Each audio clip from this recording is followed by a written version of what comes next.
Dominic, you've had success and made world champions often. Nazim Hamed, Johnny Nelson, all these sort of fellas, of course Kell Brook, yeah. But the job you've done with Billy Joe Saunders seems to have got you more credit than anything else. Why is that? I just think from the point he started off, he was in a bad place, and he turned himself around in literally the space of 6 months, and that's a big achievement for him. I think a lot of people thought he was beyond repair.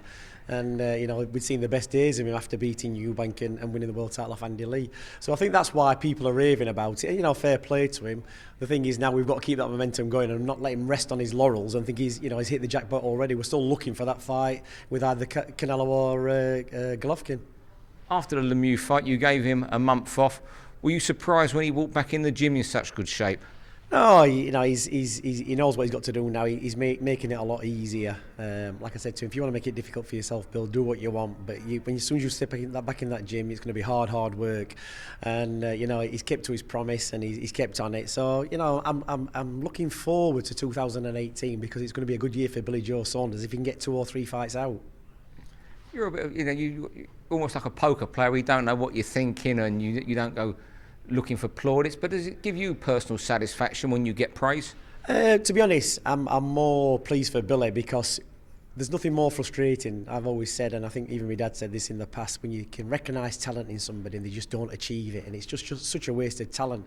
So I'm pleased more for him. I've been at this a long time now. It's nice for Billy to give me a bit of recognition because obviously he realises, but it's about the fighters these days, and Billy's a great character, he's a great fighter. It was a joy to watch him in Canada. It was sat back and it was enjoyable. You don't get a chance to watch many fights from the corner because you're too deep into it. But with Billy, because he was doing so well, you could sit back and you could watch everything he did, and watching it back on TV afterwards is even better. So I'm more pleased for Billy than for myself, but it's nice every now and again to get a bit of credit.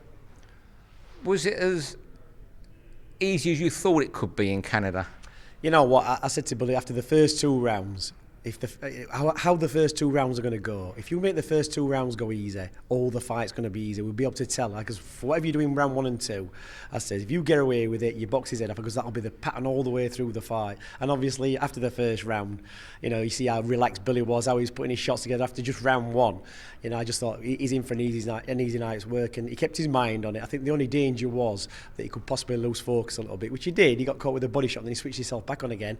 He said to me afterwards, because I was just thinking to himself, this can't be right. It's too easy. This is too easy. But the thing is, what he doesn't realise is it was easy because he put all the work in the gym. He'd done everything right, the diet, the weight, and he made it easy. It was great to get all the praise there, what he got, but it's going to count for nothing if he come unstuck against Martin Murray, though, wouldn't it? The thing is with Martin Murray, he's a tough kid. He's only ever lost in high-profile fights against good kids.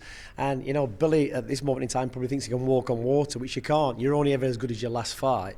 Martin Murray's a tough kid. If Billy doesn't, do the work and get the work in, Martin Murray could make him look bad. And there could be a possibility if Bill gets complacent that Martin Murray could beat him. But an unformed Bill, really anybody shouldn't beat him. But Martin Murray's he'll have got the bit between his teeth. He's probably he's in the last chance saloon. He's only lost to good kids. He's never lost to anybody rubbish. Golovkin, George Groves, all these type of kids. He's there and he knows what it's all about these days. He only gets motivated for high level fights, and he'll definitely get motivated for this.